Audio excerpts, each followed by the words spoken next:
Hey, yo, what up, everyone? Welcome back to the G-Lew Show. I am G-Lew. Tonight, we got a very special guest.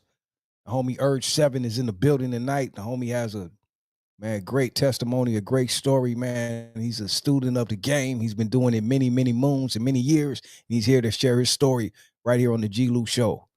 URG7 coming up next. Let's go. Rap cardiac arrest, Tyrannosaurus Rex singing deck, shoot through bone and flesh, penetrate your vest, bloody mess is all that's left, like it ain't no tomorrow, taking your last breath, and yea, though I walk through the valley of the shadow of death, you can't get me, God is on me, in me, MP3s busting on my shoes and socks, we stay on the block when y'all get knocked, niggas be amazed, I do wonders with the clock, leave niggas in the daze, I do wonders with the Glock, tie your ass up if you starving in the basement, no one seen nothing or willing to give a statement, but on your head like fuck the feds. Not enough's been done, but enough's been said. Got us caught up using artificial intelligence, testimony irrelevant for iPhone evidence. Nah, it don't get no hotter. Make dreams come true like a genie in a bottle. If it's about dollars, then go ahead and holler, cause we out here hustling like ain't no tomorrow. Nah, it don't get no hotter. Make dreams come true like a genie in a bottle. If it's about dollars, then go ahead and holler, cause we out here hustling like ain't no tomorrow.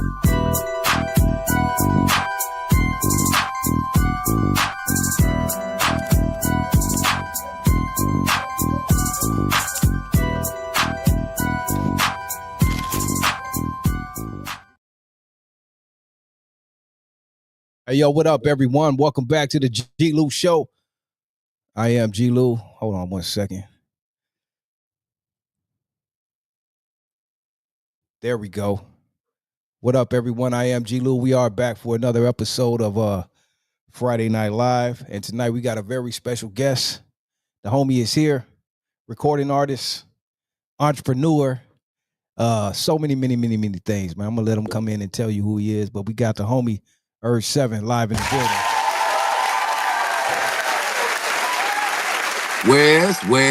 Wes. Yeah, we up in here with G-Lew, man. Feel good, man. Feel good to be here, man. Appreciate the opportunity, man. Thank you, man. First of all, off top, you've been doing a great job. Have to give you your props, give you your flowers, man. Off top for just allowing a platform and a place for us independent artists and entrepreneurs to come and be able to talk about our products and our projects and the things that we have going on, from music to film to everything else, man. Without these outlets and the things that you do, it makes our job a little more difficult as far as getting the information to the people, man. So just want to go ahead off top and give you a salute for the things you do, bro.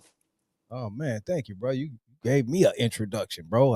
Before I can give you yours, man. But thank you, man. I'm very humbled. Thank you so much. Shout out also to my producer, DD Hairston, connecting the dots and making this thing happen. What up, DD? And Shout out to DD. Yeah, shout out to DD. You already know.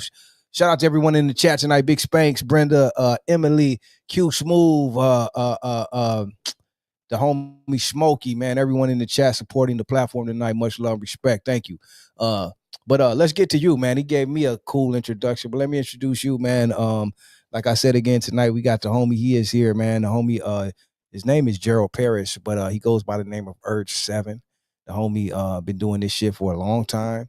You know what I mean? Making major moves, doing this thing in a major way, coming up out the IE. URG7, before we start, man, give us a little background about yourself. What up, Cornell? And tell me about the name URG7 too. Okay, well, been representing, man, born and raised, what I'm saying, right out here in Cali, what I'm saying, Compton, California. Been a little bit of everywhere though.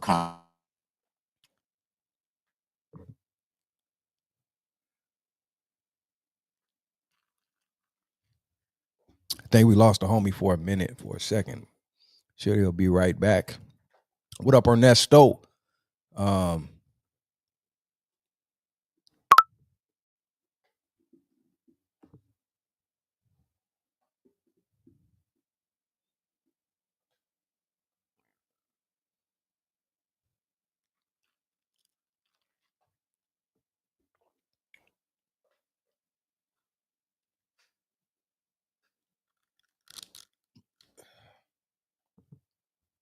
Is it me? Am I tripping or what?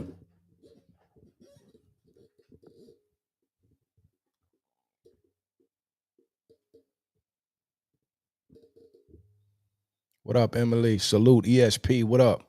Okay, I'm not tripping. Okay, I just want to make sure. Am I tripping or what? I don't know. I guess we got some difficulties. Just bear with us right quick. Should a homie be right back. In the meantime, between time, give a shout out to my sponsors, Drunken Chef Barbecue. Make sure you follow the homie Drunken Chef Barbecue for those special rubs he has, man. He has summer specials, 20% discount going on right now. So make sure you hit him up, Drunken Chef Barbecue, on IG and YouTube. Tell him G-Lew sent you. You'll get a discount. Check out the summer heat rubs. Also, we got a new project coming out next Friday called Summer Madness Part 2, produced by DJ Maniac, also Digital West. Make sure you check that out as well. Also, shout out to our sponsor, Shady Lady Accessories and Player Made Clothing.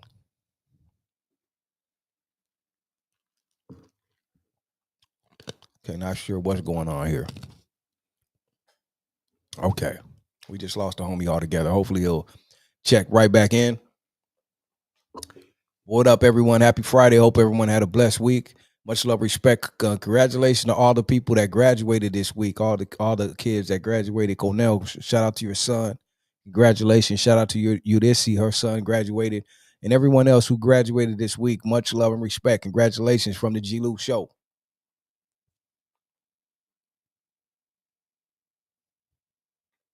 All love, all love. Everyone that's in a prayer out to everyone out there, man, affected by, as you know, what's going on in the LA area. Now it's kind of going on nationwide. You know what I mean? Unfortunately,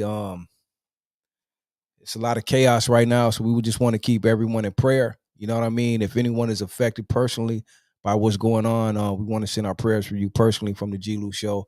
And we just want to keep everyone in prayer because what's going on, shit ain't right. You know what I mean? It just ain't right, man. You know, that's all I'm gonna say. I ain't gonna get too political. I don't want YouTube tripping on me, but we all know what's going on. We just want to keep everyone in prayer out there.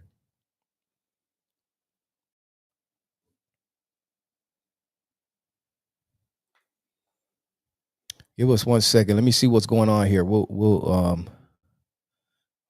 be right back.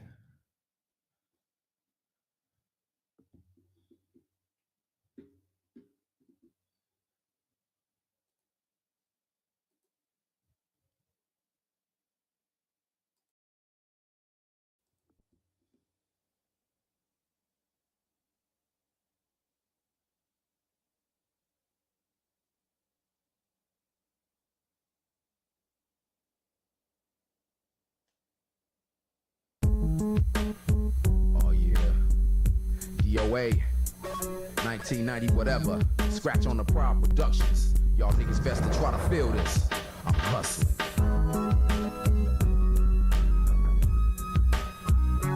All y'all player haters out there, you can't stop the hustle. You know what I'm saying? Forever and a day. From now into infinity. You know what I'm saying? Constant, homeboy. Constant. Check it out.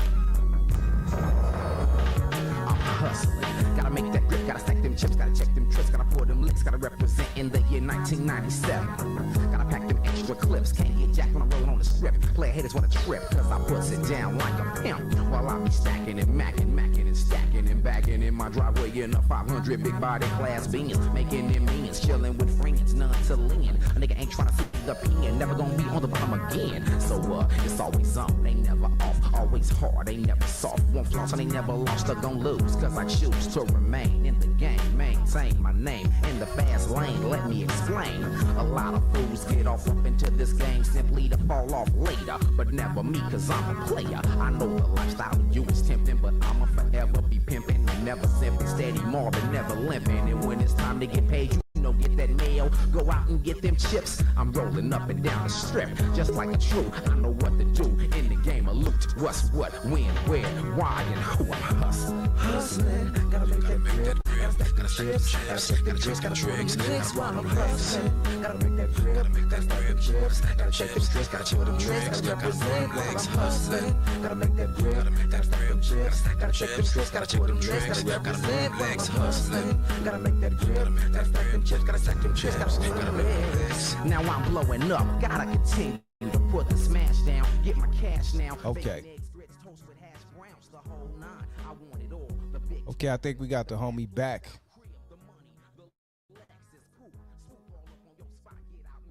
Hold on one second.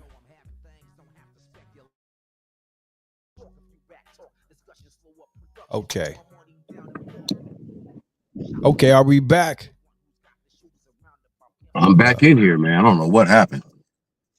Yeah, I don't know Can you what hear was me? going on. Yeah, I can hear you, bro. Can you hear me? I can hear you. Yeah, I can hear you. Okay, okay. Yeah, not sure what was going on right there, bro, but we are back. URG7 is back, people. Hey, the devil is a little busy tonight, man. You know what I mean? But Oh we ain't yeah, gonna about it. man, we gonna keep it moving. I jump right back in on you. Always had a love for music, man. Grew up in and around Compton. Never stopped getting down from the school plays to the chorus in the schools like that, going to the singing competitions at the malls, singing against the other schools and stuff like that. And basically just been able to, do the things that I've always enjoyed, man, all my life. It's never escaped me or left me. To this day, I'm still doing the music and featuring with artists and doing the films and doing the television series. And, it's just a dream come true, man. People always talk about chasing their dreams. I'm out here literally living them. Right. For sure, for sure. Hey man, where does it start for you with the music? Because I even right now I was playing some shit and that's some way back shit. Like you go way back. When does it start for you with the music officially, man? Because you got shit that goes back decades, bro.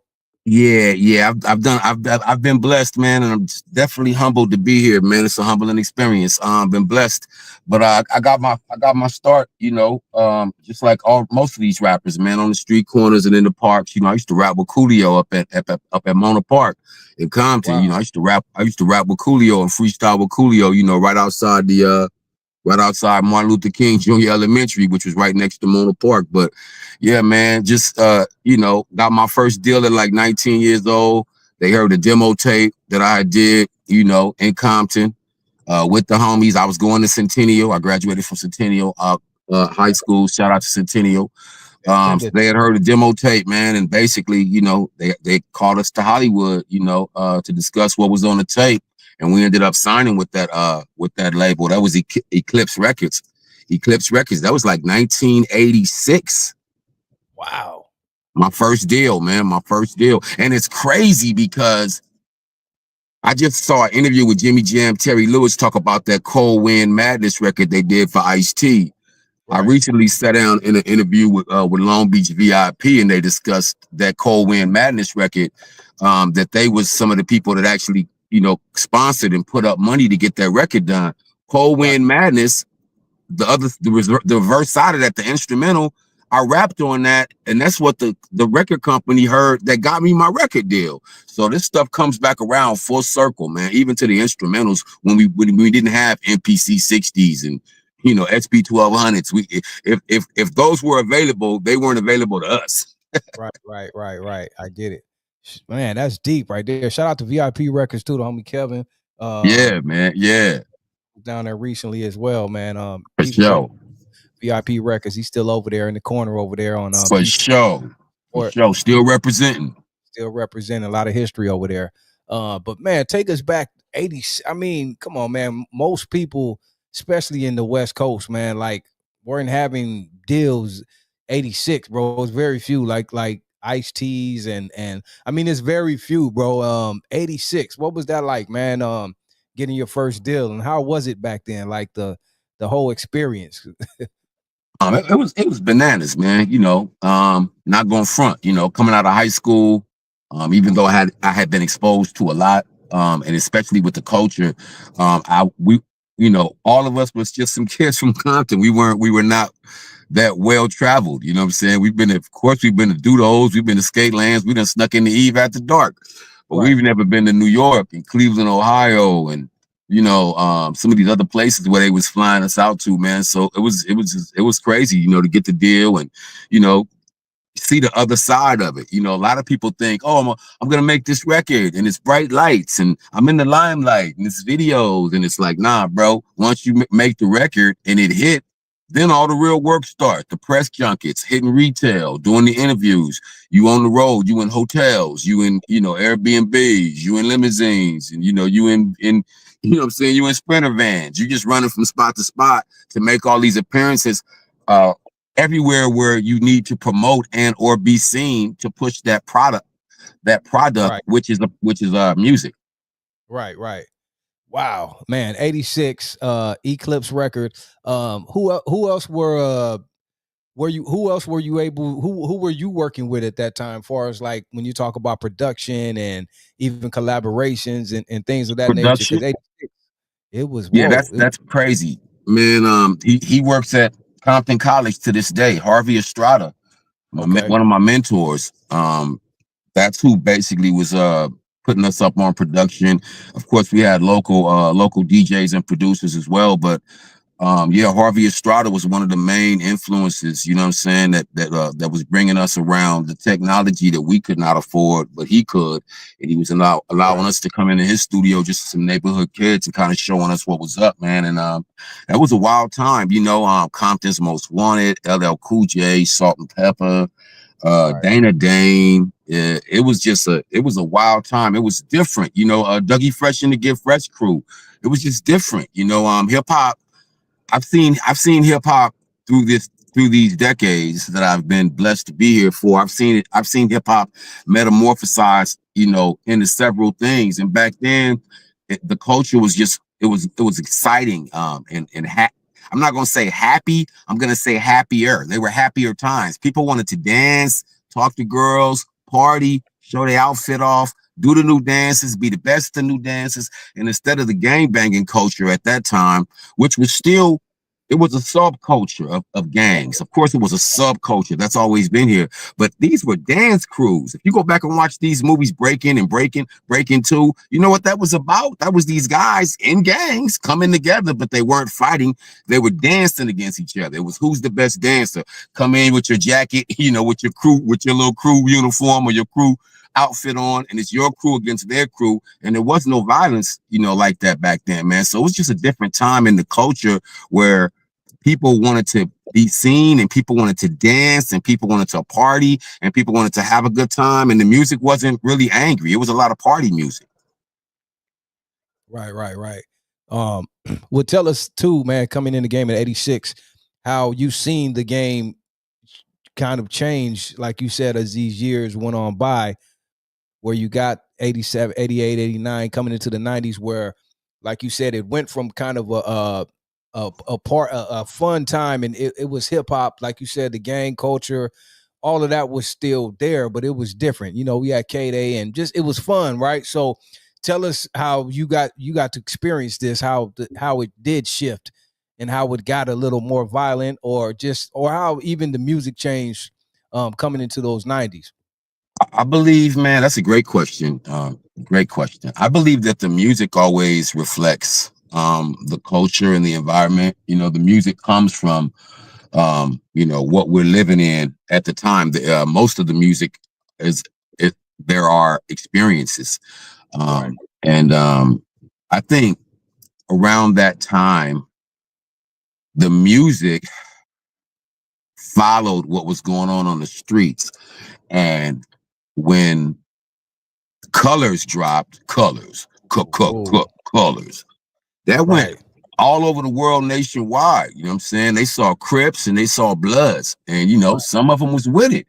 It was Right. already Crips and Bloods in some of those places. Some of those places had never even seen Crips and Bloods. But when that movie came out, the music followed. You know what I'm saying? We had to bang it on wax, like all of that stuff came right behind it because the music was following the culture. It's almost like, man, when in Africa back in those old movies, you used to see the guy on the boat, and they know what was going on by the way the natives was beating those drums. They know if it was going to be a war or they know if it was going to be a flood. By the way these natives played the drums, that's what they listened for. These different drums beats told them what was going to happen. That's the same way music worked. And when it changed on the street, it changed in the music to reflect what was going on in the street because that was the actual experience. Right. Wow, bro. Shout out to D West in the chat. Man, and how did the industry changed too, because again, you were fortunate enough to come in early when there were very few, far as with actual deals and inside of the industry. How did you see the industry shift change? Because we had a lot change. I know early. I don't know the label you were with Eclipse, but I know we had early on, far as LA, like Techno Hop and Delicious Vinyl. We had a bunch of great labels out here, man. A bunch of great labels that yes, was sir. pushing hip hop. I had the opportunity to work with LA Dream Team and a Okay. bunch of other great artists that were out here on the West, man. I actually had an opportunity to work with Tracy Morrow, which is Ice-T, at his Hollywood estate when he was up in the hills. I had an opportunity to live up there for like 4 months, Wow. and it was just like one of the most awesome experiences of my life, man, to be around a veteran like that and just to get his lessons and his knowledge and just even his jokes, and even just to see how he was living was super inspiring. You know what I mean? When you go to a guy's house, he push a button and the house turn into it's a sunroof, like the whole house open for it's like Right. he had sharks swimming in the fish tank. In the studio, he had sharks in the fish tank swimming by. When you're in the studio, you see a shark in the tank. It's you're never gonna forget those type of things, and those type of things are very, very inspiring. What I saw with these record labels, I saw rap go from just something that a few people was making money on, in these different pockets of our environment. I saw it turn into $1 million, $1 million trillion business. I used to go to Bill Smith to pick my records up, my vinyl. And I used to see NWA down there. You know what I'm saying? I used to see their vinyl sitting in boxes stacked up. You know what I'm saying? Ruthless Records. It was just amazing, man. I was at companies where they didn't want any more positive or happy or party music. They wanted the music to reflect the danger of the environment. And for a while it did. Upon the passing of Tupac Shakur and Christopher Wallace, you know what I'm saying? The climate changed at these record labels where they didn't want to be involved with anything that felt dangerous. They kind of backed off of everything, but that's what it took for that to happen. The death of these two icons from the East Coast to the West Coast made labels back up and be like, whoa, Right. You because know they that. saw what the repercussions were. And, some of those shots were literally ricocheting. So it wasn't just the main people, it was other people getting hit by debris in these things. You know what I'm saying? Right. And that's a trip too. I want to expound. Oh, first, let me give a shout out to Tweed Cadillac in the chat. He sends his Oh, love. Tweet Cadillac, Macadelics, that's my guy, man.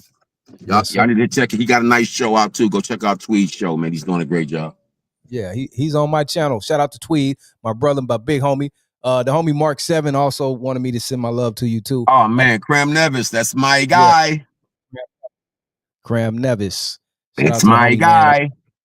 Yeah. He was on the show a few weeks ago. Yeah, these are veterans though, man. These are veterans. These are people I've worked with, over the years, and they've been out here with their head down. And I'm talking about working all different aspects of the industry, not just a rapper or not just an artist, but going more behind the scenes, more in depth, and more into the mechanics of what makes this business run, which are the things some people never see, the behind the scenes. They see the spotlight and they see the video. They don't see the behind the scenes work and the stuff that it takes to get there. They don't see the press junkets and, they don't see the things you have to do in the background to get these things going and to give them legs to keep them moving out here. Right. Facts. Let me ask you this to a couple things I want to expound on that you spoke on. One is Ice-T, because I heard a lot of other people. Once again, Ice-T was in the game early out here, and not only did he set trends and do everything he did, he was a big inspiration to a lot of the up and coming artists from LA and the West Coast at that time. So many of our legendary artists now, you know what I mean, give Ice-T a lot of credit for whatever part he played in their career, or whether it was just inspiration or just showing people how to do it, because he did it first and did it in a major way, up until the point, like you said, where he even not only was doing the music and the movies, but showing people how to do it, how to live and do the business. And like you said, house in the hills. And, he was the only one doing it like that, really on that level. You know what I mean? So salute to Ice-T. So many people give him a lot of props and credit, and to see him still Yeah. here, what he's doing, we got to give Ice his flowers. So I'm Yeah, glad. yeah, man. Syndicate was real big in my life, man. Rhyme Syndicate was huge in my life, man. Henry G, Evil E, just everybody over there, man. Donald D. Um, Ice was a big part of our life, man, because we was in the we was in Front Hood, man, coming from over there off of like by Willowbrook Junior High. We was all leaving junior high and going up in the Right. Front Hood to Big H House. And that Big H House was DJ Aladdin. DJ Aladdin got down with a rapper named Zero. They did a song that called My Dreams. On the other side of My Dreams was another rapper named Funky. And it was him, it was Aladdin and Funky on the other side. Well, those groups turned into Low Profile with Dub C, and then Aladdin went from Dub C, you know what I'm saying, straight to, you know, with Ice-T, you know, New Jack Hustlers. How can I be down? Like all of that. That was our immediate crew at that time, dog. So like it go real deep. You know what I'm saying? When they get to going down that rabbit hole, it go real deep. You know what I'm saying? So yeah, DJ Aladdin was one of the plugs, you know, directly to the syndicate. And DJ Aladdin was on our crew at that time. So plugged right in, tapped right into everything that was going on and everybody that had it popping at that time. Shout out to Aladdin. Shout out to DJ Vegas in the chat, another legend. Man, again, it's an honor to have you here because not only did we get to get your story, but you have a lot of history, bro. Oh yeah, we connecting a lot of dots tonight as yes well. sir. So I'm a student of the game. I know a few things, but I love to get people on here who have the real history, not only of hip hop, but the history of LA hip hop. You know what I mean? So it's an honor, bro. Another thing I want to expound on is we spoke about the industry, how it did change, and like you spoke on when we lost Pac and then Big, how the labels and the industry really backed up from the West Coast, and it was like went from green light to a red light, literally, where it was hard, and it went many years, like many years, really up to now.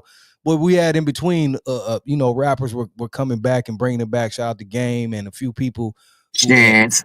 yeah, Different. and They wanted something a little different. right, And even though right, it was right, even though they and even the labels that didn't want something different and radio that didn't want something different, they wanted it presented different. It could have right, been the same thing, but you had to dress it up. In other right, words, some of the stuff that had been so blatant with NWA and all of that, you had to become a more clever writer in your lyrics to even get your point across and maybe still say the same thing, but say it differently, more right, intelligently, maybe less right, violent, more cynical, maybe more jokingly, less violent, right. you know. But everybody backed up. They didn't want to touch nothing. And I It's know a because trip too because I was being it's shopped almost, at those labels at that time, and it was incredible because it's almost like they wanted you to do gospel. They did not want to touch the streets. They were scared. But I mean, you know, when you see people, right, you know, pass away in real time, that's something to make people back up. People have families, kids at home, tuitions to pay, boats, yachts, reasons to live. right. But the, right. It's a trip though because they almost wanted that, like that's what they wanted from especially the West Coast because it was so real. But I guess when it got too real, okay, now we got to back up. Well, it's on You your know, doorstep. so It's it's on almost your like doorstep. they took it. Go ahead. No, I was not to cut you off. I was saying you're right. It's on your doorstep now. See, it's Right, okay if you watching the news and you see it in somebody's neighborhood, but it's not your neighborhood, and you watching it, it's interesting, and you going, "Wow, this is crazy. Look what's going on." But then if you look up and see your street and it's in your neighborhood, you're gonna react to that a little different than just sitting back watching because it's in someone else's neighborhood. It was on their doorstep and it was undeniable. So, I mean, how do you keep from getting that on you? How do you keep from getting that on you? right. Right. Facts. Homie said R.I.P. MC Trouble. Wow. Yeah. Yeah, Trouble. I was there for Trouble too. I rap with Trouble Shout too, out to man. homie And intro. that's you know, So we so needed that, where does it man. go from you? We Once miss things her, start you changing, know. Veterans. The people who was in the forefront, man. Lord, MC Trouble. It's crazy. And she was tight, man. MC Boss, I mean, Boss, man. We miss Boss, Lady Boss, we miss Boss. We just done lost a lot of legends out here, man. Rest in peace. You know what I'm saying? DJ Gargamel passed recently. Disco Boogie passed recently. Rest in peace to all those guys, man. Disco. Yeah, we lost Disco Boogie a few months ago. Wow. Where does it rest in peace, Disco Boogie. Let me see.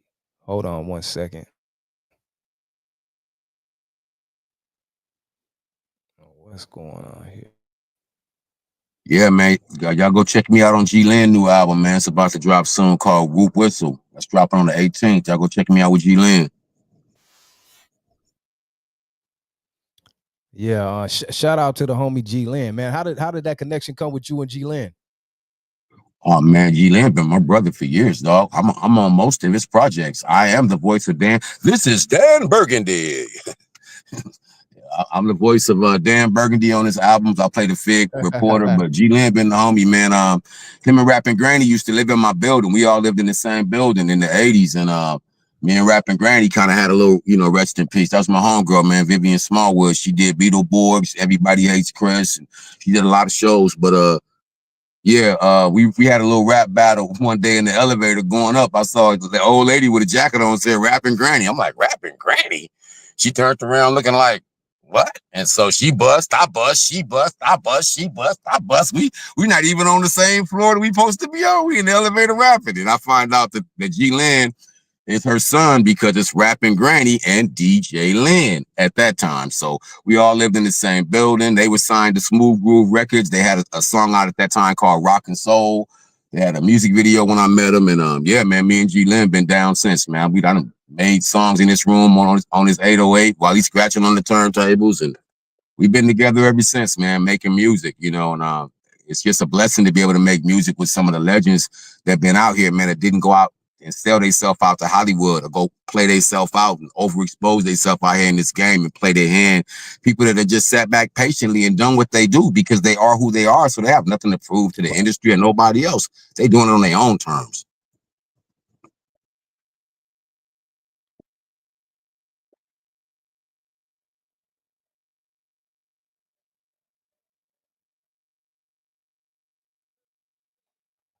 Right. I don't know. I'm having some difficulties here. Oh, excuse me, sir. Yeah,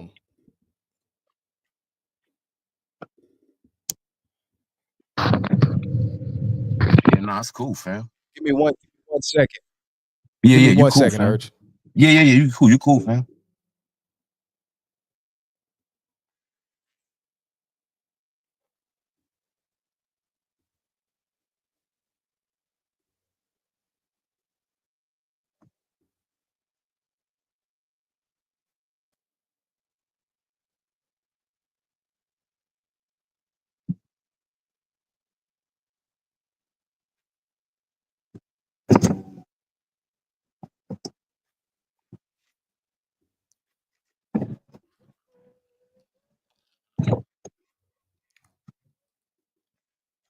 Okay, we are back.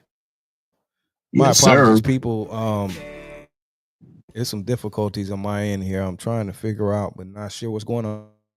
Sorry, bro, man. You were telling some deep history, and I want to give a shout out again to the homie G-Lew, man, who been doing it for a long time too, and he's still putting out great music, man. You know what I mean? I fuck with G-Lew as well. And you were talking about the collaborations you guys did and how far you go back with G. Yeah, man. Like I said, I met him in the mid 80s. You know what I'm saying? I met him through his mom. She was the Rapping Granny at the time. That's the original one and only Rapping Granny, man. Went all the way to the top on America's Got Talent with Pierce Morgan and all of that. But yeah, man, I met him through moms, and we've been like just like glue ever since, man. I record with him, he record with me. We share programs, we share knowledge and information, and we often feature. Right. When you was going through those songs, you started playing a record. And as soon as you started playing it, he started busting. It was on one of my was when you was going through my material. But yeah, we feature with each other, just help each other out, man, and support each other in this, man.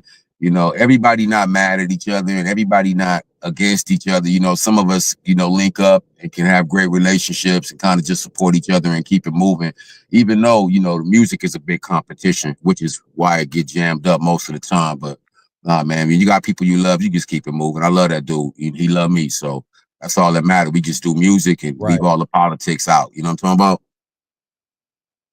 Right. How is it for you, man? Like you're able, like you collaborated and do music and like fuck with everyone across the board, man. How did you like? Well, I'm sure you go way back, but how does one get those relationships, man, and rock like that? Because everyone can't say that they have the resume that you do and rock with so many different artists and have those No, relationships that you I have. appreciate that. Yeah, I appreciate that. Now, that's a good question, man. The main thing is just, you know, communication, man. Sometimes, you know, bridges get burned over nothing, over just a misunderstanding. So when you communicate, you know, you want to be concise and precise. Let your yeses be yeses. Let your no's be no. Be clear and just try to, you know, make sure you're on the same page with whoever you're dealing with.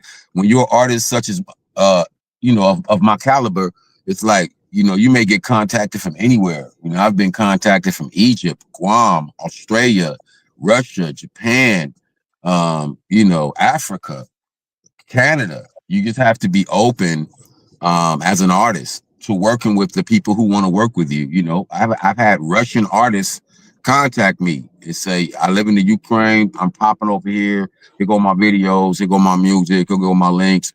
I want you to do a record. I got a budget. What's your Cash App or your Venmo or your PayPal or your Zelle? And here's the song. I want 16 bars. You know, and you know, so you have all of these different artists from all over, and they're all trying to establish themselves in different ways. So when you have someone come and request for you to do something, that's actually an opportunity for you to have a little more longevity in this situation. So I just remain humble, man. I always try to work out good situations with the artists that want my feature, and then go in there and give it up. Like we got a brand new record just dropped today. Uh Packing Artillery, Rockin' S Monster, Boot Camp Click, Big Ski, Mr. Loco, and URG7 is streaming right now. Packing Artillery. Shout out to Boot Camp Click. So yeah, just being humble, man, and communicating and making sure you're on the same page. That way, you know, everybody get what they want.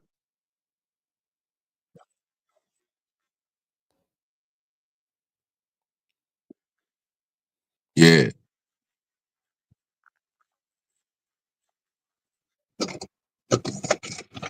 Yeah, man.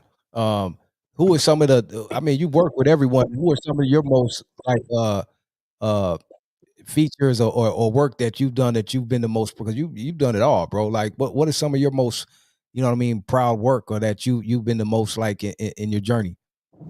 Well, you know, I'm proud of all of it, man. But some of the biggest stuff I've done is, you know, putting one. I love when I'm able to put my music in another vehicle. So some of the biggest things I've done is putting music on, like on Channel 2, you know, in an episode of The District with Craig T. Nelson, or rapping on TV, you know, on a Fox show called Cop Rock, with an opportunity given to me by the late great Stephen Boschko, rest in peace. He was over at Fox and gave me an opportunity to play a gang leader named Calvin in a musical they had going on called Cop Rock. When I'm able to blend my acting with my music, and those are my two passions, man, I'm truly in heaven. And you know, I've had the opportunity even in Bang Bang Betty to be a music supervisor. One of my guys over at Universal made me a music director on another film. So when I'm able to come and get me and all my people and grab our music and put it in television and film, and you watching TV in your living room, and my music come on in a scene, like that's amazing because now it's moving in another vehicle that's not radio. It's not just the MP3. It's not on YouTube. This is moving in a TV show. You're hearing my song go by, moving in this other vehicle. So it's incredible. Get that CSAC money. You know what I'm talking about? That CSAC. Right. CSAC money. That's another Yeah. thing. How were you able to over the year um learn the game like be educate yourself in the industry as far as like how things work because I'm sure they changed and you learned a lot from signing your first deal over the years, you know what I mean, how the game changed and everything and how people had to wise up and understand the music business opposed to just music. Yes, sir. Incredible question again. And all these artists need to understand out here what Mr. G-Lew is talking about. At the end of the day, it is called the music business. So you have your music, which is great. Everybody got that. Business, and both of those are important. I think for me the major thing was, like, when I was signed to these different situations at these different times, I'm nosy, man. I ask a lot of questions. I pay attention. What's that? A fax machine? What does it do? And they tell me what the fax machine do, how I can put a paper in there and hit a button to copy it, receive information, send information. So I think as I was working at these different independent labels, while everybody was out, flossing and doing what they was doing, I was in there with these kids trying to figure out, what I'm saying? Like, I was with the office workers. Like, I was learning. I was picking up, invoices and, figuring out situations about how the warehouse would ship out a certain amount of boxes of CDs and or cassettes and or vinyl, and then what the record labels breakdown was for that, and then what they gave away for promo, and then what they had for retail. I was in there watching all of that stuff. So you just have to learn as you go, man. Be a sponge. Just soak up as much as you can soak up. I know people who've been around some of this stuff for 40 years and don't know how to touch a mix board or a drum machine, or like they don't know. They just stay in their lane to just come in, write, record, and leave. But at some point you got to submerge yourself in the arts. And to submerge yourself means to just sit down in it and let it wash over you. And that's all of it. So you have to just be able to touch those different elements, because at the end of the day, it's a business and they want business results. Every investor on this investment, he wants a fair return or he wants to break even, but he does not want to lose this investment.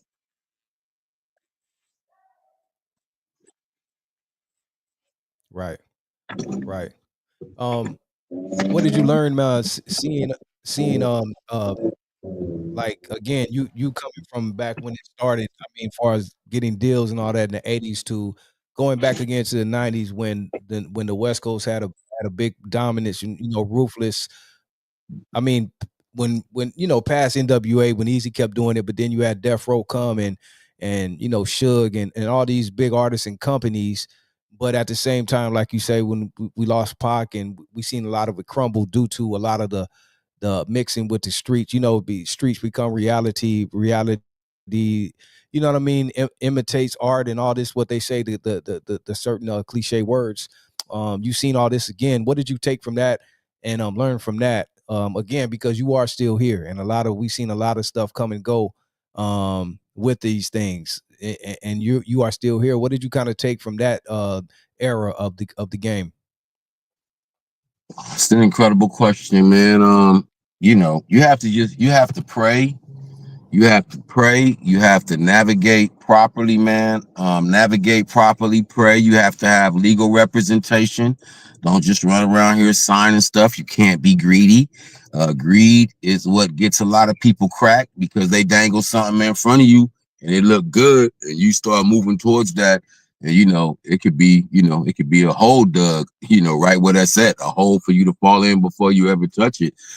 Some of these record labels in the mid 90s, they used to do like the mules in Tijuana, where they put the carrot stick on the fishing line and just hold it out there far enough for you to smell it, so you keep going towards it. You're never gonna get it, but it smells good.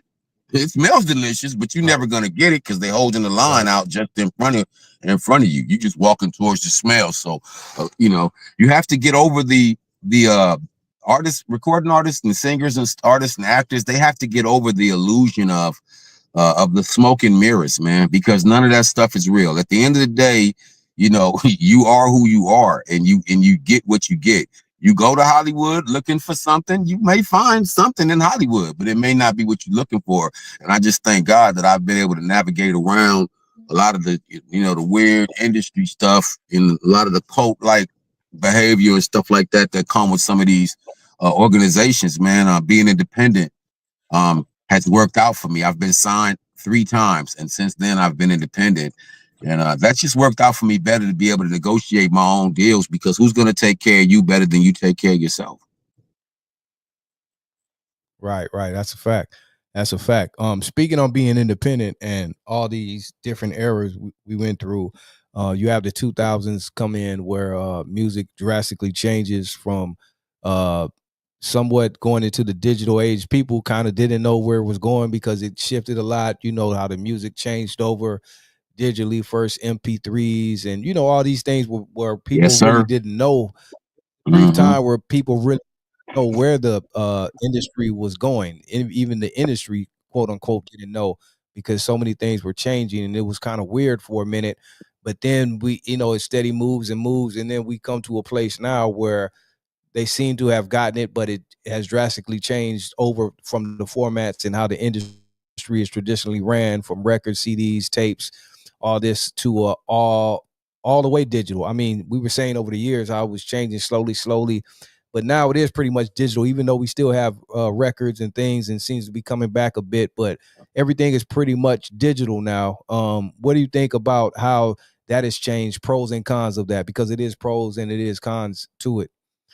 Well, that's an incredible question, and yeah, I think like I saw that coming as an artist, me personally, with the research I do and the way I keep my nose in my ear to the ground. I saw that the digital thing changing up because I wasn't just on the retail end of having to buy a cassette tape or a CD or a piece of vinyl. I was in the studio watching things go from ADAT, which was basically VCR tape, to mini disc, which was basically just the middle of the CD by itself, to all these different formats. I'm watching them change. So as these formats change, I'm knowing that the music is going to have to change to follow it. We started to get digital MP3 players. What's going to go on there? MP3s, iPads, what Right. iPods, I'm sorry, iPods. What happened when you got all the iPods? Well, you people were filling them up with playlists, putting 1,000 records on there. What's those? MP3s. Oh, this is about to be a thing. So I had already kind of ushered myself into that. And it was accidentally on purpose. I had a couple of meetings with a couple of record labels. They pissed me off, and the meetings didn't go the way I wanted them to go. And when I left there, I walked out with a chip on my shoulder saying to myself, okay, well, if you didn't want me to be on your team, now you fist to have to go against me, you and everybody on your label. And I'm not gonna be wearing the same. I would have been wearing the same uniform if I was on your team. But since y'all acting like y'all don't want me to be a part of the Right. team, now everybody on your label gonna have to go against me. And I'm dropping. I don't have no schedule. No label can tell me you only dropping one album, one single, 9 months to push this. I don't drop 56. There's an album streaming for every year I've been on planet Earth, and I'm 56. So that's 56 LPs plus over 100 features, mixtapes, movies, compilations, everything, man. The kitchen sink. I'm throwing the kitchen sink at them. Right. Right, right. That's a fact, because I was going through your catalog and I'm like, geez, like so this stuff goes way, way, way, way, way back. And that's another thing that's great too, how you were able to, or how we have like the iTunes, the digital stuff where you could transfer all of your, like your catalog, and the people can go back, because everyone can't go back and find that old cassette or that old album or CD, and Yes, you sir. can put it all digitally. I think that's a good part of that. You know what I mean? Because even people can go check out your catalog and how far you go back and all Yes, the sir. great work you've done over the years, bro. I think that's a beautiful thing. Yeah. I want to ask you too, man. Like you said, you're 56. What keeps you inspired, man? To not only I know that that's the thing, when you are hip hop, you live hip hop. It's a lifestyle. But what keeps you inspired to still create? The game has changed so much, and how hip hop has changed. What keeps you I think I think just a passion for music overall, and then just a love for a love for rap, and a love for hip hop, man, just and a passion overall just for the culture. And when you see stuff that you don't like, you're not supposed to complain about that. Like that's just a thing. Like, oh, I don't like this, and they complain about that. You're supposed to be the change you want to see. So, my fans, man, they keep me, right? very, very inspired. Um, Excuse my beeping, man. It should stop in a second. I'm sorry. My fans keep me Go very, ahead, very bro. You inspired, man. And I feel like, a lot of times when I go to check my situation with my sales, and I see that the request for what's being requested. I just feel like if they didn't want it, that'd be a reason for me to say, okay, well, nobody wants this.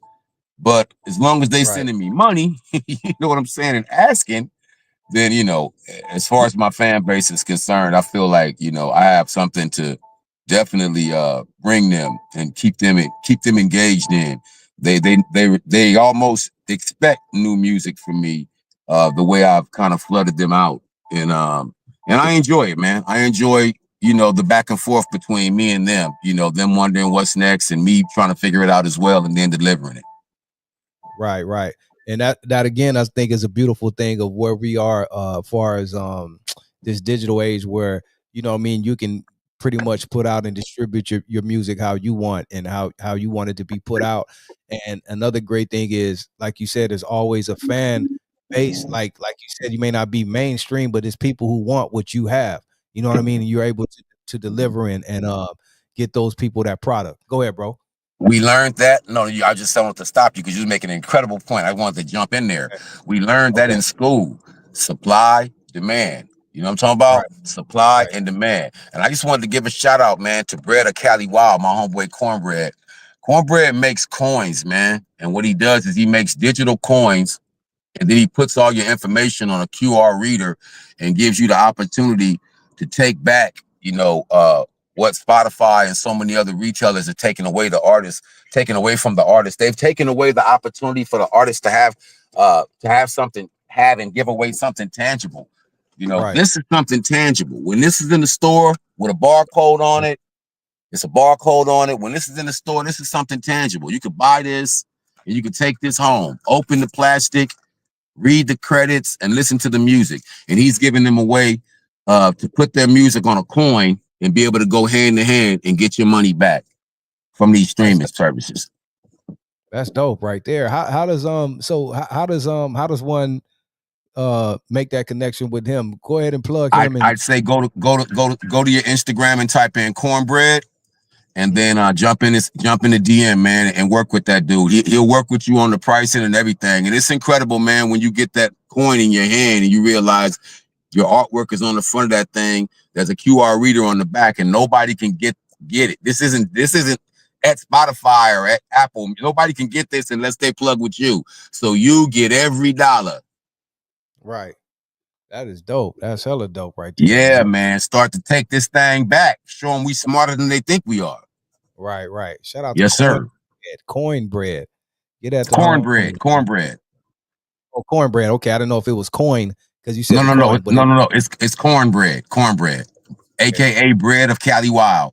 Yeah, look him up on Instagram. Go in his DM, man, and he'll give you he makes them. He'll give you a real good deal on the coins. I'm having mine made now for some, you know, for the last couple of months of summer, I'm a drop. But it's incredible because it allows you, first of all, it's an art piece. You can wear it on a chain, you can put it in your pocket. It comes in a little clear case. You can carry it. It's a real coin with ridges, a real coin. Can't spend it, but it's an actual coin.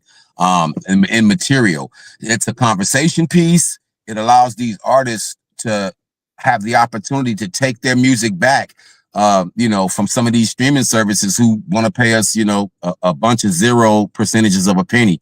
When with this thing, you can say this is $50. You know, for every one of them you sell, it's $50. You set yourself up to have 5 G's or 3 G's, whatever you got to sell them by 50. You set yourself up for that amount. When you sell that last coin, all that money is in your pocket. You didn't split that with a label, management. You didn't split that with a streaming service. You didn't split that with a distribution company. That's all your bread, straight to your bottom line. right, right. Music business, right? That part. that part right there, man. Yeah, Music man. business. Who are over the years, man, you work with tell us about some more of these features and were you able to work with I know were you ever able to work with Eric? I know Easy passed around 90 mid 90s. Yeah, nah, man. Unfortunately, I appreciate the great question. I appreciate that question. I ran into Easy, man. We chopped it a couple of times. We chopped it at the record shop and we chopped it at the Delamo by the movie theater. We ran into each other at the theater. But I never got a chance to work with Easy, man. That would have been crazy. I never got a chance to work with him. But I did get a chance to meet Ice Cube. You know, Johnny J, Right. Tupac's main producer.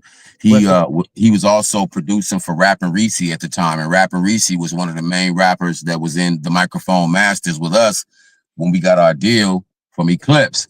It was originally 4 guys, but one of the guys, we was in high school, fresh out of high school. One of the guys' right, moms was not with it, and that's how Reese came into the deal. And it was 3 guys and a girl, 3 rappers and a DJ. So right. yeah, yeah. Wow. Over Yeah, the years, man, I've been able to work with, like you just said, the likes of Mark 7. I've got features with, artists from all over the world. I've most recently done features with Coogee Rap, Rusty Jukes. I got a feature coming out with Rockbox and featuring Medusa, me and Medusa. I just did records with Too Smooth on the Beat. I got a new record out with Mr. Loco and Coogee Rap. Like I just stated, I'm about to drop on G-Lynn's Whoop Whistle. I'm on his album that he's dropping on the 18th. It's just about staying busy and staying active and making yourself available to the things that you want to be involved in. You don't have to do everything. It's impossible too. But the things that are important to you, the things that you want to be involved in, should you avail yourself to those things, I think you'll be successful. Just remain humble, man, and work with the people that want to work with you, that you're interested in working with. You can't get around to everybody, but the people you want to work with that want to work with you and to step into you right, build on those relationships, and those will take you far. And then, people are always talking and people are always listening. So sometimes people can hear a feature or right, see you in something and say, hey, right, man, I'm working on something. I want you to be in this. I'm going to send you over a script. Or, hey, I'm sending you over my single. I just heard you rip that single. You get this work by just staying consistent and persistent and doing the job. You got to do the job. right. That's a fact. But hold up a minute, man. You mentioned some cold features right there. Coogee Rap, bro. Hold on. You got to let me know, man, how that was. Coogee, man, is I don't know if some people know, man, but he's a legend, bro. You know what I mean? And he goes back, one of the original, like just one of them MCs cold with it, but he was one of the first mixing that street stuff. He comes from New York, of course, but he was one of the first like doing what he did in a way, you know what I mean? Cool G, I mean, one of my favorite Wanted Dead artists. or Alive, man, was one of the first Wanted Dead records or I ever heard Alive. him on. Was called Yes, Wanted sir. Dead or Alive. But you're right, he Yes, was the first one bringing that gangster.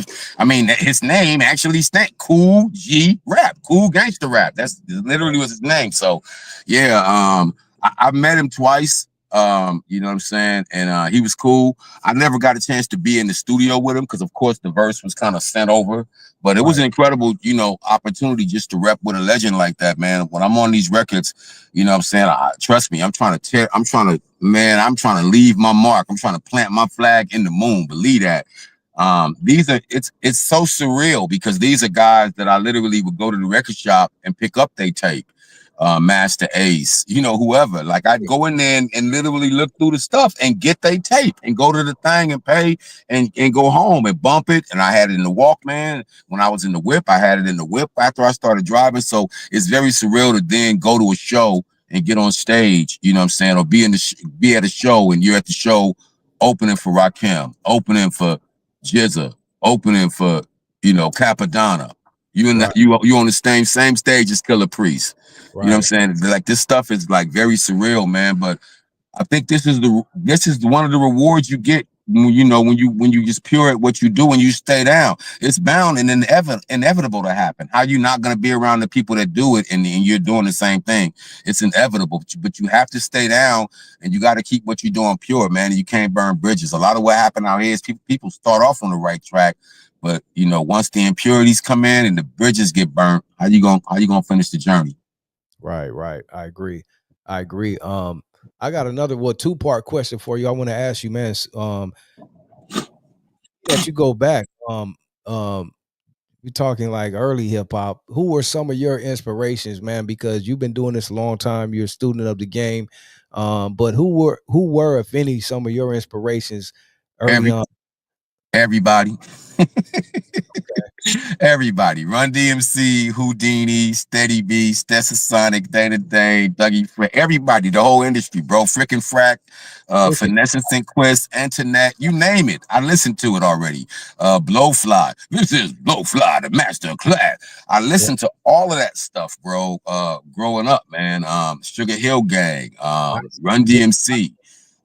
Just any of those groups you could think of, you know, I don't care. You can go back to 783. Just think of anything that inspired hip hop, man.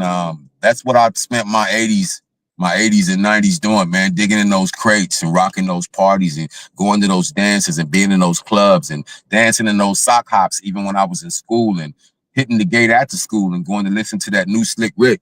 You know what I'm saying? Right. It was some guys in there with Indian drums. We all sitting around the headphones like, damn, he talking about some crabs was up in there. Yeah, so just learning, man. Like you said, being a student of the game, as you stated earlier, being a student of the game and just being in and around it and involved and immersed in its culture. So there's not been too many artists that hasn't inspired me, man, all the way from Kwame, Full Force, I don't care. You name it, I know about it. You know what I'm saying? From MC Shan, the MC Shan thing, the bridge with him and KRS, Boogie Down Productions. I was rocking with them when they was on Rock Candy Records, you know, before they was ever on Jive. It's just a lot, man. You know, I fell in love with this a long time ago, and I never fell out of love with it. It's a trip too, because I know the ups and downs of these artists. You know, like even Common, when him and Cube got into it, because Common said, "I used to love her," which he was speaking on hip hop. You know, and speaking on, you know, she was cool till she got out west, and they got to pouring 40 ounces on the bit, you know, whatever. But it was like, you know, even that, I understood that. I understood all of that. But at the end of the day, I've never lost my love or my passion for the opportunity to play with these words. You know, so I've just never lost it. I believe when I do, I'll be done.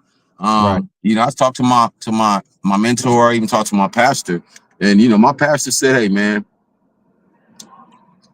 when something is truly over in your life, God will remove the taste of it from your mouth." That's what my pastor told me. Wow. He said, when something truly, you done with it, God will remove the taste. You won't even have a desire for it no more. That's what my I said, all right. I said, all right, man, I feel you.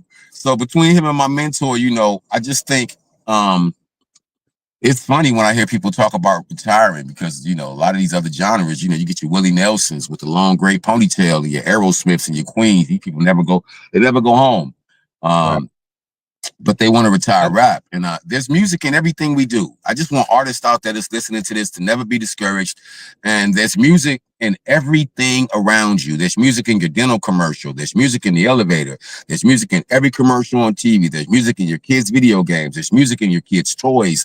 There's music on your phone. There's music, you know, everywhere that you can imagine, there's music. So you never have to feel pinned down to one thing. There's going to be music at the dental office. There's music in the elevator. You know what I'm saying? When you call your insurance company, they put you on hold. Some music start playing. There's music everywhere. So never allow someone to feel like you can't get in music or you can't do music, because it's everywhere, literally.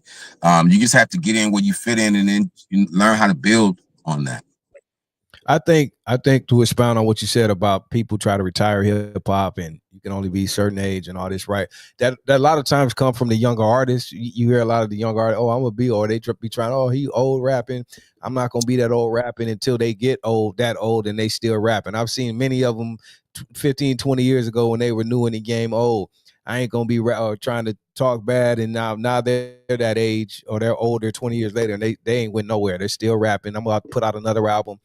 You know, it's going to be their fifth last album, but they still put them out. So I think that's talk, because once you live life, you have to understand you're still living life. And no one wants to be considered old at anything if they still can do what they do.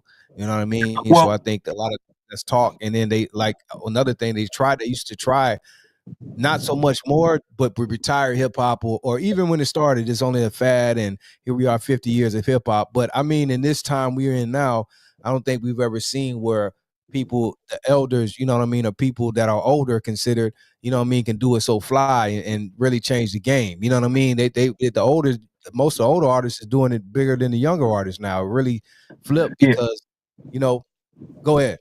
No, go ahead. No, finish that. No, that was pretty much it. But I just wanted to expound because you were talking about how they try to retire hip hop, and you can only be this old with hip hop, and you know what I mean. They often do, and then there's a lot of artists who, you know, as the music goes through these metamorphoses, which I spoke of earlier, a lot of people just can't Either they don't want to be a part of it anymore because of the turn that it's taken, and Right. or they can't keep up. I thank God that I have a natural ability, as a writer. I do my research, I read because I want to be, correct about what I'm reporting and or writing Right. and or trying to articulate. So at the end of the day, I believe that it's not the thing. It's not a big part of it being old. It's just that the music's so different. Right. Whatever Right. if you do hip hop and they're calling what's going on right now hip hop, that those are not the same things. They're like matter and antimatter. They can't even be in the same place at the same time.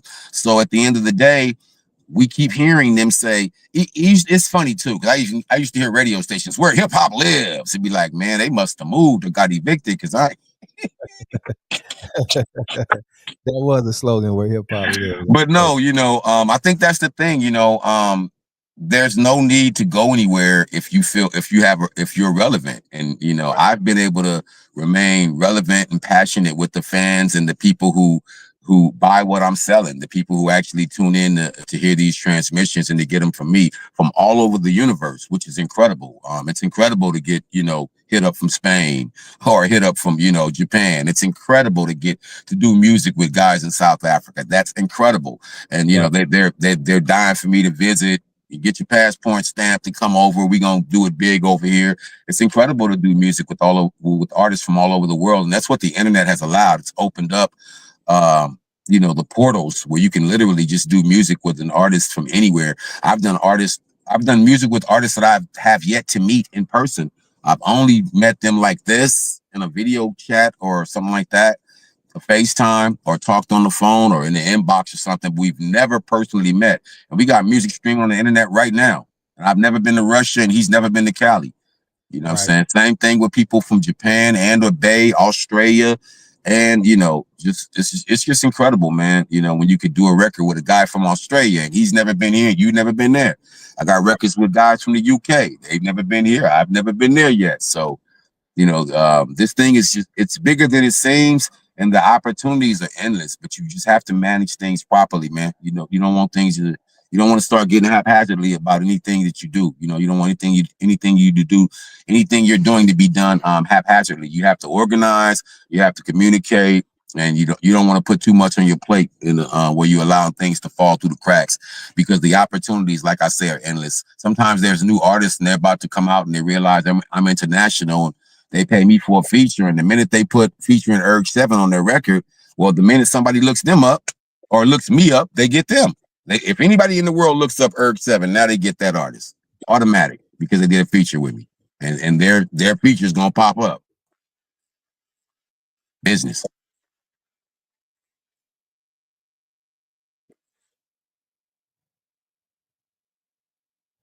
Right. Right. Right. Wow. I lost my train of thought. I was gonna ask you. Oh, that's another beautiful part of how another pro, when I talked about the pros and cons of what's going on and how the industry works now, how you can collaborate and connect with people all around the world. And like you said, you don't have to physically be there. You know what I mean? The technology gives us the affords us the opportunity to collaborate and do these things. So what do you think about that? And also I want to ask you two questions again. Speaking on hip hop, where it's gone, where it's been, where it is now, and old and new, what do you think currently?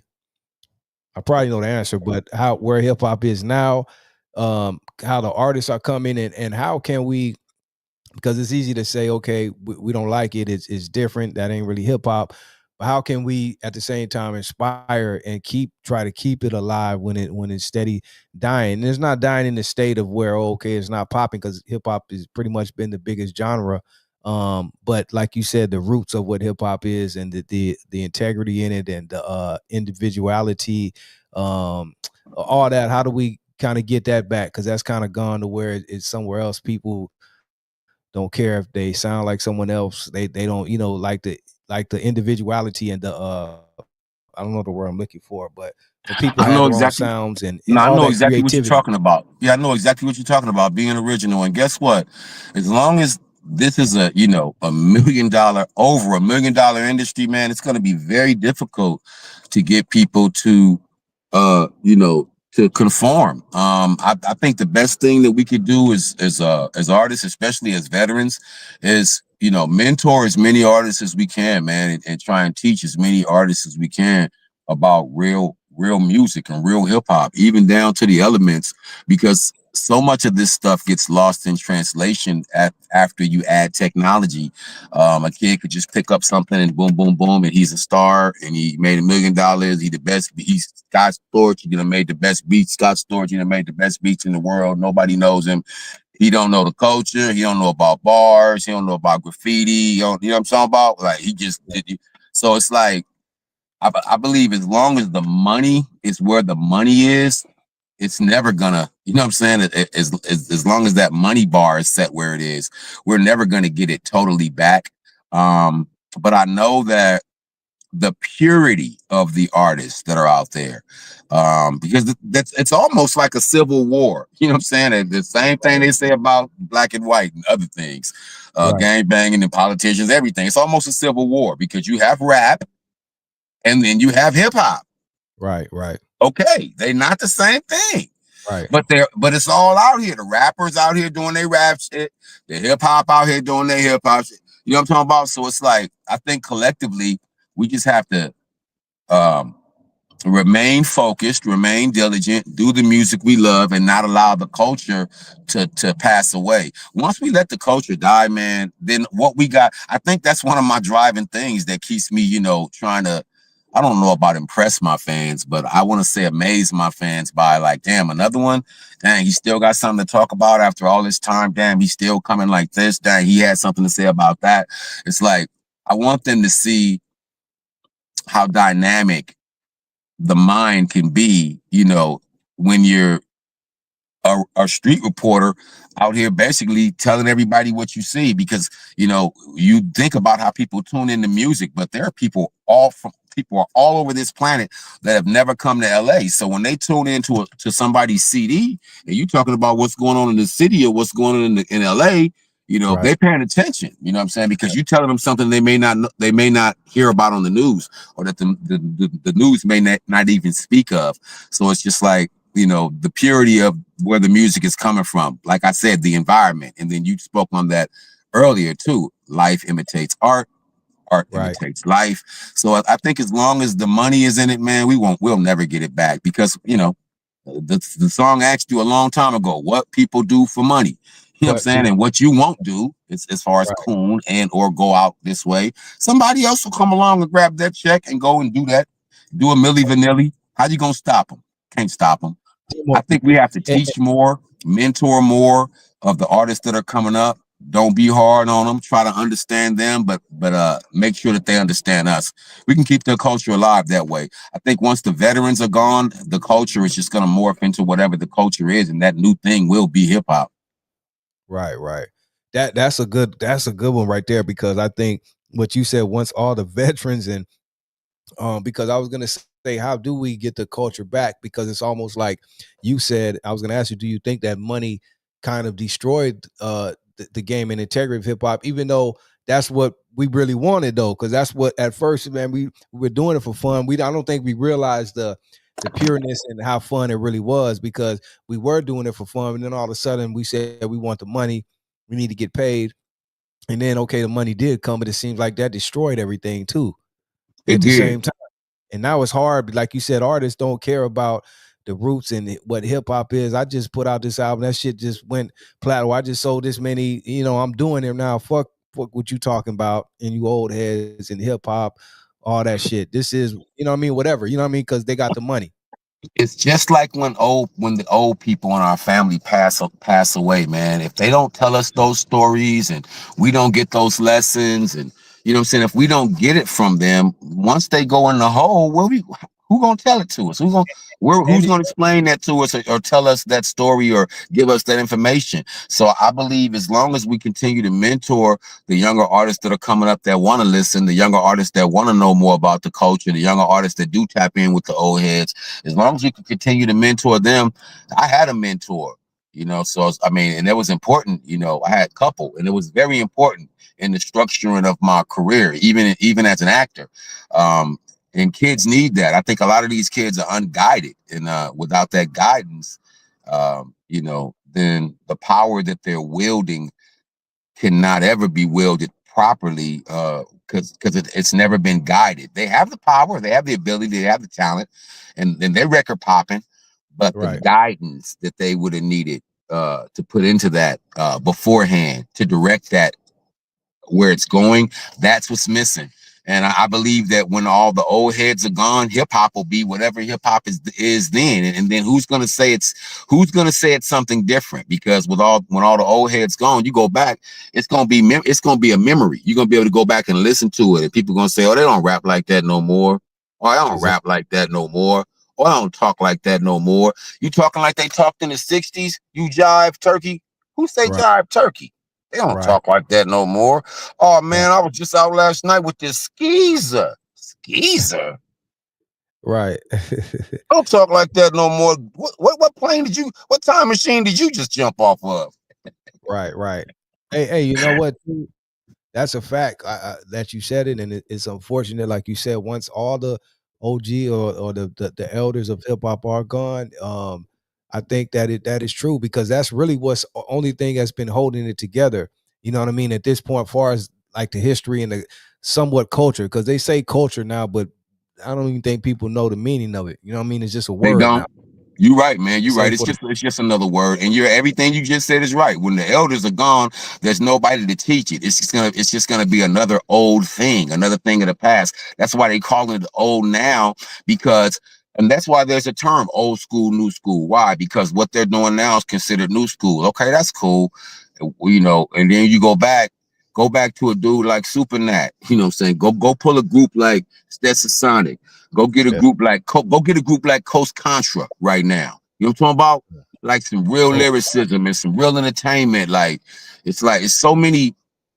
I think that there's so many different levels now. Like hip hop is like a big raincoat with all these different pockets, and that's what it is. You got your trap, you still got your dance, you got your gang stuff, you got your gangster music that's not gang stuff, but gangster.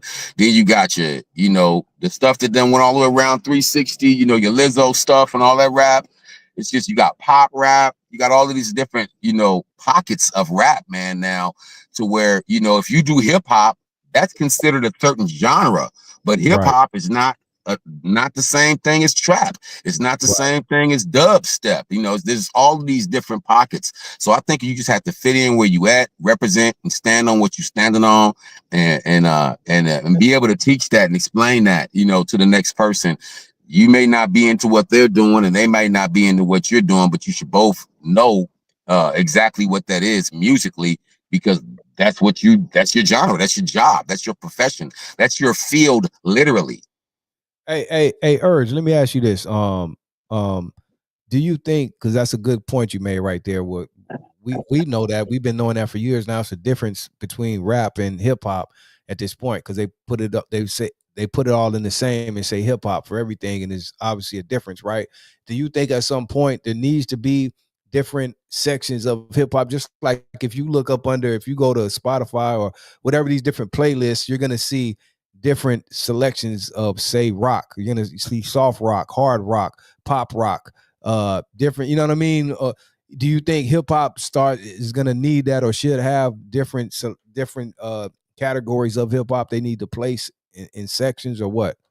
Or do you I think that think I, separates shit? What do you think about I think that's, first of all, that's an incredible question, and no, I think that's very necessary. I think if we had that, less, you know, there would be less powers that be attempting to retire the forces of hip hop, and you could have a hip hop act like a Willie Nelson. I believe if Jay was still here running, DMC could still get out there, you know, with all the fans that they have from all over the world and how big their music was, but yeah, I mean, we definitely have to be able to continue to have a voice, and the main way to do that is to continue to do the music and not get lost in the sauce. There's so many artists that got frustrated when the digital age started, and they didn't understand anything digital, and they weren't signed to anyone who could guide them, and they just tapped out. Oh, they taking everything. Oh, we ain't doing CDs no more. Oh, we ain't doing it on tape and vinyl no more. Like, the format changed, and instead of coming along with that and riding that revolution and riding that wave and figuring it out, learning Bitcoin, learning how to work, AI, instead of that, they kind of just tapped out. This is not the same no more. I don't want to do it. As opposed to coming into it, learning it, and then being able to teach it to the people that was under them. And I think that's what happens to a lot of artists sometimes. As the industry morphs and does what it does, they just tap out, as opposed to being able to reinvent themselves. Go back to a Madonna collection, go back to a Prince collection, go back to a Michael Jackson collection, go look at some older Lionel Richie albums. You'll see artists who constantly had to recreate themselves and reinvent themselves every time they dropped a new project. Janet Jackson. Every time they dropped a new project, it was a different cover, a different attitude, different persona, different representation of a part of that artist's personality. I think that's a good point you made, because I think too, if you are really into this music, because some people, I think it's a separation, kind of like you said, a lot of people got into it, a lot of people were good rappers and spitters, but that's kind of where it stopped, and that's the difference between people who are really engulfed in it all the way and want to learn this music, like we said, to the business, aspect, production aspect, all these different things, so you can keep progressing with it. And when the changes come, and be up to date. I think if we're going to be in this game, we have to be, whether you're an elder or not, you have to be hip to pretty much everything going on. You can't be hip to everything, but I'm one too. Like, I don't like most of the stuff out, or the new stuff here and there, but it is a lot of so much artists out there that is a lot of great young artists too. So we don't never want to exclude them, because there is a lot of great young artists out there doing incredible shit. I get tapped in. That's a great thing about the internet too. You could tap into shit. It may just come on your feed, and you're like, this dude is incredible, and you never even knew who he was. You know what I mean? So there's a lot of great artists out there. But again, I just wanted to speak on too how we have to stay hip with everything, whether we like it or not. Like, I'm one that all this music that's coming out and stuff, whether I like it or not, I'm hip. I try to stay up to date with who's who and all this, so we can have these conversations and talk. Or when you do have to talk to one of these younger artists, you got to be still hip to what they're doing. If you're trying to talk to them about it, and hip hop and this music, we got to be hip to what's going on, so we can still talk the same language, but be able to exchange game. You know what I mean? The minute you open your mouth and you say one of them old skeezer words, they not talking to you. You old and you out of touch. So you're absolutely right, sir. If you don't know what's going on out here, the minute you start trying to spit at them, they're going to look at you like, all right, Unc. Right. Yeah. Hit you with the Unc. All right, Unc. Yeah. This motherfucker don't know what he talking about. He's selling records with Elvis. Right. He signed to Motown. Facts. And one more thing I want to ask you too, and then it was a question someone had in the chat, but what do you think too, how great it is, because you collaborate, like you said, with people all across the world, but what do you think about how it's almost to the point where other countries and people around, like especially Japan and these different places, almost have more love for the hip hop than the people here, or the people that's even doing it. These people in these other countries can't even speak English, know more about like we're saying, the real culture and the hip hop, and keep up with it and support all these artists and things of that nature. I believe it's like anything else that God blessed us with, man. I keep, you give a kid a new toy today, man. I can't tell you how long it's gonna be special. When the minute he see it and the lights come on and he get it in his hand, and we take it for granted. We play with it for a little while and we put it down. Whereas these other places, it's literally a form of communication. The natives are restless. You hear those drums? You hear the sound of those drums? You know what those drums mean? The natives are restless. This is literally how the world sees us. They listen to our music. They engulf themselves in our media and our culture. And these records become, street testimonials and digital newspapers for whoever's listening from here, back far to the far corners of, of the Ukraine or somewhere, it doesn't matter, wherever they are, when they get that transmission, that's what they're tuning into. So we just have to be very careful, about, the picture that we're painting. And back to what you said about the younger artists. There are some phenomenal artists, but I think that they need guidance. Right. Unguided, that's just another missile, another missile that may, it may go over there like Death Row. It may go over there like Bad Boy. We don't know if you'll get any offskirts and offsprings of the other artists that have already come before. But I know one thing, if we continue to lay the foundation of what we do believe in this genre, that's hip hop, because you have a whole subculture of hip hop and then rap. And everybody know the difference, because rappers don't go to hip hop shows and hip hoppers don't go to rap shows, because it's not Right. going to be, it's not the music you want to hear when you get there. So as Right. long as we can define what those are, and then continue to refine the sound, and then go ahead and give the younger artists direction, I think we'll have artists who want to carry on, what hip hop stands for, as opposed to just doing rap music. Because there's some great hip hop artists out there. But and again, it's gonna come back to that money. You talked about that money. See, Right. the labels, you take hip hop in there and you get the wham, wham. You Right. take gangster rap in there and they popping bottles, and you know what I'm talking Right. about? Ain't nobody, they ain't stretched the yellow tape yet. They ain't put the chalk outline around them yet. We celebrating, pop the bottles. But Right. look at what comes with that genre of music.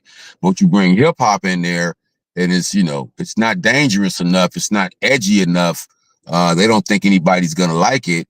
Well, they're literally controlling what the people hear, because they refusing to sign the positive stuff, and they kind of signing the stuff that's leaning more toward negativity. So I mean, the only way you can fight that as an artist such as myself is to just keep putting your music out, at the digital platforms you are, and keep pushing what you're pushing that has nothing to do with that. That's the only way that separation can be created, is when someone understands that you're not that and that's not you. Right, right. Great point. Great point. Now I want to well, I got one more thing I want to say. I want to add, expound on. You just spoke on kind of off the record, but I want your opinion. Then I'm gonna go to a couple questions in the chat, because a couple people have some questions, and Cool. then we'll end it, because I'm so sorry, man. I don't know what's going on. I got some technical difficulties tonight, and this shit is really bothering I me. don't even trip. We didn't even get to talk about the movie, so you just invite me back, and I'll come on back and we'll do it one more time. But this was cool for me. I'm hood, dog. This was cool. Nah, but this is really irritating me, because I don't know what Oh happened. no, I understand you run a professional situation. I understand that. I'm just letting you know, like, yeah, we could have done it in the backseat of a Chevy. I'm still I good. got you. Nah, but on top of that, you are just an incredible conversate, man. I would love to do this, because you got so much I could go on with you, and I just wanted to be right, and it's bothering me. So, but it's all good. We're here. But one more thing I wanted to ask you, speaking on like the industry where it is, what do you think, man? That in 2025, we talked about all these legendary labels and what they've done, and these CEOs to have all of the in 2025, all the quote unquote legendary CEOs that kind of done the most, to have either them in jail right now, in prison, or totally out of the game or on the run. You got Russell Simmons that went to a whole other country. He ain't coming back. And then you got Suge Knight and Puffy, two of the biggest probably to ever do it, for our CEOs in prison right now. And then even R. Kelly, you know what I mean? All this shit that, like, all the greats, quote unquote, they you know what I mean? Like, what do you think about that? I think it's extremely unfortunate, and I believe that that's one of the saddest stories someone could ever read me, or tell me before bedtime or any other time. It's super sad, because I look at people, you know, like Hugh Hefner, you know, Right. and his whole situation, from his publication to where he lived to Right. who lived with him, all Right. 20 of them, Right. one being wife, the rest being there. Right. You know, It's all good. I don't think it's what you do. I think it's how you do it. And I saw him do that, which is, I don't want to compare that to anybody's parties or anybody else's situations, but I want to say it's definitely similar to what's going on right now. And I just didn't see the same result. So I think that we need to be a lot more, you know, cautious and private with our situations when we do reach a celebrity status, and realize that everybody around you, you know, you could call it a party, but everybody there that it may or may not be coming to party. You have people who come to, you know, incriminate. People come to get evidence. People come to take surveillance. Like, we have to just be aware of all of these different things that's going on in life, man. We still live a real life, even though, you know, this is music. Right. There's still a certain mafia surrounded around this whole thing. You know what I'm saying? Things still have to be done, you know, proper, correctly. And I think if you don't have any of that stuff to worry about in the first place, and you know, you keeping it mostly cool, you know what I'm saying, you mostly straight line, then you don't have any of that, you know, the entourage. I go most places I go, I'll be dolo. I don't have no entourage. I'm not gonna be responsible for what this dude did, because this dude ain't even here. It's me by myself. I was asked to show up, I showed up. I don't need an entourage. I ain't coming with no security. I pop up by myself. Guess what? Whatever it's gonna be, that's what it's gonna be. To be absent in the body is to be present with the Lord. So whatever it's gonna be is what it's gonna be. That's how I'm pulling up.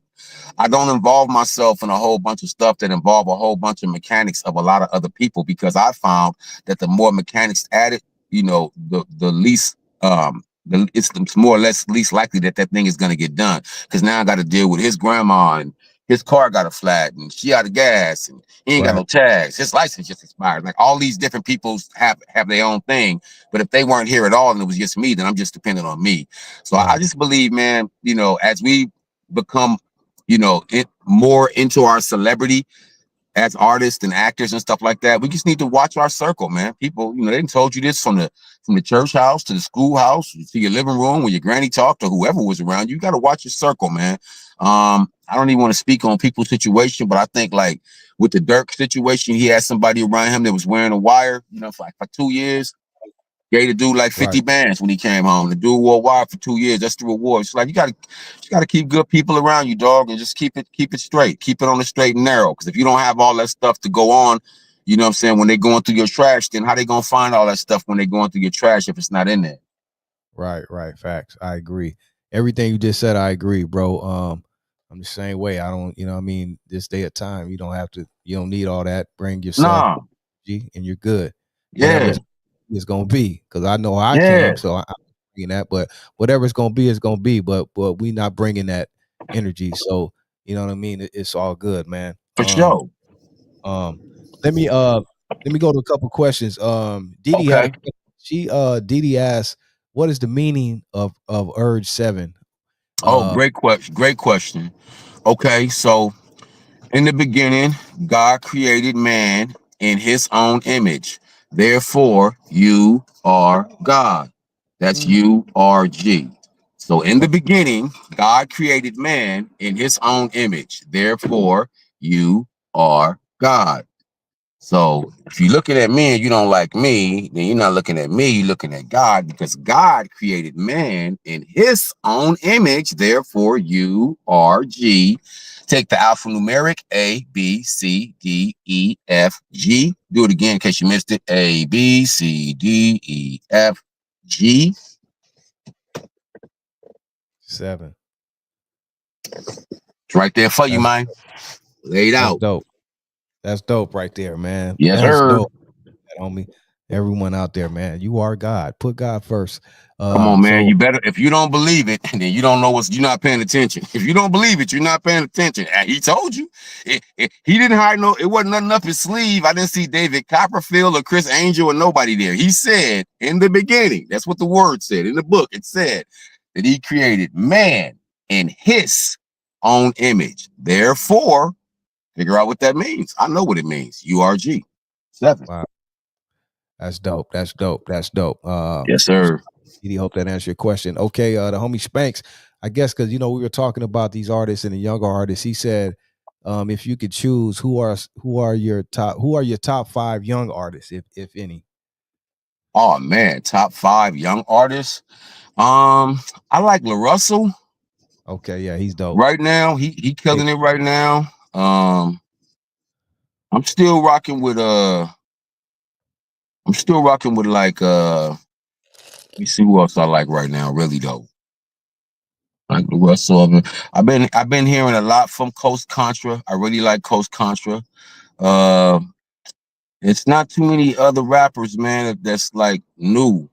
Because I don't really listen to a lot of new music. I mean, I do, but I don't. I mean, I hear it and I know of it, but it ain't nothing that's on my playlist or that I'm keeping on my line. I'm mostly studying scripts and working. I just notice it. But yeah, man, I Right. like Lil Russell. He's one of the new rappers that kind of got my attention, man. The way he puts his songs together and the way he does his music. Of course, I'm listening to Cocaine. You know what I'm saying? Of course, I'm listening to Dog Pound. I got Nas in the deck, you know what I'm saying? Because I got to give the East Coast State props too. I'm still on my Wu-Tang out there too, man. So, it's not too many new artists that I deal with, man, because I don't have the opportunity to immerse myself. Like I said, I hear of it and I actually hear it, but I don't get a chance to indulge it or engulf it like that, based on the fact that I'm always memorizing a lot of dialogues for these television shows and movies, and then I have to write my own material. So a lot of times I'm not listening to them on purpose. I'm not listening to them to not subconsciously say some shit I heard because I don't want to hear it because I got to write my own stuff first. So it get complicated. But yeah, I like Lil Russell. You can Right. say it right now. Probably one of the new artists that I like right now. I've been hearing a lot of good stuff from. Dope. Lil Russell. Yeah, he's hard. I like him too. Yeah. Shout out to Lil Russell. What do you think about the stuff, man, Kendrick is doing right now, man? Like Kendrick is amazing. Kendrick just cleaned up at the awards. I believe Right. Good Kid, Mad City. I mean, just the mixtapes, everything, man. K Dot, just the whole K Dot series of mixtapes. Kendrick just came out here and just proved, man, that you do not have to, you don't have to go Hollywood. You don't have to sell your soul out there, at Warner Brothers and Capitol and not saying nothing about those actual companies. I'm just saying you don't have to go with this big Hollywood, well-known company. This is TDE. This is the independent label. This is like the new Death Row. You know what I'm saying? Right. They doing it right out the gutter. And yeah, man, for him and his team, that's phenomenal, man. Everybody over there, man. J Rock, the homie Ray Rock. Everybody I know that's over there in that camp, man, they're doing phenomenal things and they're showing that it can be done without a whole bunch of mess. And guess Right. what? I ain't heard about no kidnappings, no wild parties, no Right. baby oil. I ain't heard about nothing, none of that stuff over there.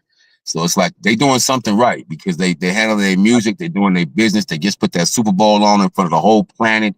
Right. That's big stuff, man. It just shows you how far music can go, but you have to, you got to have proper direction, man, for everything to even get those opportunities. I think Top Dog is one of those CEOs who really sat back and probably watched everything. He's been in it for a minute too, but I think he's watched everything, the mistakes others made, and kind of did it right. Being that he's a dude from the gutter, you know what I mean? And he could easily been a Suge Knight and all this, but he sat back and watched, and it seems like he really watched and looked at the mistakes and how to do it right and wrong and learned. And it was a long journey for them too, but to be on top now and for him to handle it the way he has, like you said, no mess, none of that. And I think he really sat back and studied and really kind of got it right. Look, dog, I've been over there in top dog camp. So I graduated from Centennial. Eugene Village was right across the street. See Top Dog pushing Right. all around the city in the Lexus all the time. Gold Lexus, what you talking about, dog? You know what I'm saying? Come on, dog. So yeah, straight up from the bottom, from the gutter, out the dirt. You know what I'm saying? Nickerson Gardens, like out the dirt, and did it, man. And at the end of the day, a lot of these artists have to understand, man. Look, tomorrow's not promised, man. You get what you get while you're here. My whole thing about my career has been I'm going to plant as many seeds as possible so that when I'm not here, these things can live on digitally in the digital age. And I'm going to do as much as I can while I have the opportunity and try not to waste any of my time. These artists need to understand that the pressures of the internet, the pressures of the industry, the pressures of the street, the pressures of the world, your family, your girlfriend, your fiance, your mama, your grandma, whoever, may have you feeling like right now. But you're never on man's time. You're always on God's time. Just That's remember right. that, man. That'll make your journey a little better. You're not on man's time. It don't matter when man think it should be done or man think you should be there. You're on God's time. So when God say it's time for you to be there, you're gonna be there. That part right there. And I Yeah, think they that's could a great. take that from a guy. They could take that from a guy who had to, fire his publicist, management, record label, agent. I'm a free agent on my own label. You know what I'm saying? I'm still getting the movies without the, you know what I mean? So you don't always have to be uh or go conventional. You don't always have to do that. Sometimes you can carve out your own lane, and that's what I've been able to do. Been blessed enough to be able to do, man, is to carve out my own lane. So it's a blessing. It's a blessing not to have to go, play in Hollywood and Hollyweird just to get a movie. You know what I'm saying? Right, That's a blessing. That's incredible, bro. That's incredible. I think we'll conclude it right there for now, because like I said, I want to continue this. I want to bring it back and do it right, because we just barely touched the surface. This guy here was like Yeah, 30+ years in the game, man. So we got a lot more to talk about. I just want it right, brother, because this man, I'm really enjoying it, even though we still had a great conversation tonight. Oh, bro. yeah, for sure. I had a ball. Incredible. This is incredible. I learned a lot. I'm sure the people who are here with us, thank you for staying with us, people, throughout the technical difficulties, man. If you were able to still catch some of this stuff my man here was talking about, man, you learned a lot, because I'm sure I did. You know what I mean? But we're going to conclude it. But we're going to do it again. We're going to bring it back and figure out whatever's going on, and we'll check your schedule when you're free. And we got to bring this back and redo it and expound on what we talked about tonight, because it's a lot more we got to talk about. For sure. We'll talk about the television series and the movies when we come back, man. Hey, y'all tuned in to G-Lew, man. URG7, the Digi God. Compton is definitely in the building. Shout out to the whole G-Lew staff and the G-Lew show for having me, man. Y'all peace out. It's the Digi God. I'm out your face like a buff puff, out your ear like a used Q-tip. Gone. Hey, one more before you go. That tell the people, even though DD put them all in the chat, she has all his handles, but you go ahead and tell the people anything else you want to let them know, or they can get at you, anything coming up or anything else you want to spill. Hey, yo, let's go run that new record up, man. Packing Artillery. Y'all follow me at Instagram, follow me at YouTube, follow me at TikTok at DigiGod1 to keep up with everything that's going on with the music and the film, man. And I appreciate y'all, man. Thanks for having me, G-Lew, man. You are loved and appreciated, homie. Thank you, brother, and I appreciate you, bro. We'll do it again very soon. I'll be in touch, and my apologies for the technicals, man. But we'll get it right. But thank you again, bro. It was an honor. For sure. Have a great one, man. Enjoy your weekend. Yeah. URG7, y'all. Yo, baby, rap cardiac arrest. Tyrannosaurus Rex in your deck, shoot through bone and flesh. Penetrate your vest. Bloody mess is all that's left. Like it ain't no tomorrow. Taking your last breath. And yea, though I walk through the valley of the shadow of death, you can't get me. God is on me, in me. MP3s busting out my shoes and socks. We stay on the block when y'all get knocked. Niggas be amazed. I do wonders with the clock. Leave niggas in the days. I do wonders with the Glock. Tie your ass up if you starving in the basement. No one seen nothing or willing to give a statement, but on your head like fuck the feds. Not enough's been done, but enough's been said. Got us caught up using artificial intelligence. Testimony irrelevant for iPhone evidence. Nah, it don't get no hotter. Make dreams come true like a genie in a bottle. If it's about dollars, then go ahead and holler, cause we out here hustling like ain't no tomorrow. Nah, it don't get no hotter. Make dreams come true like a genie in a bottle. If it's about dollars, then go ahead and holler, cause we out here hustling like ain't no tomorrow.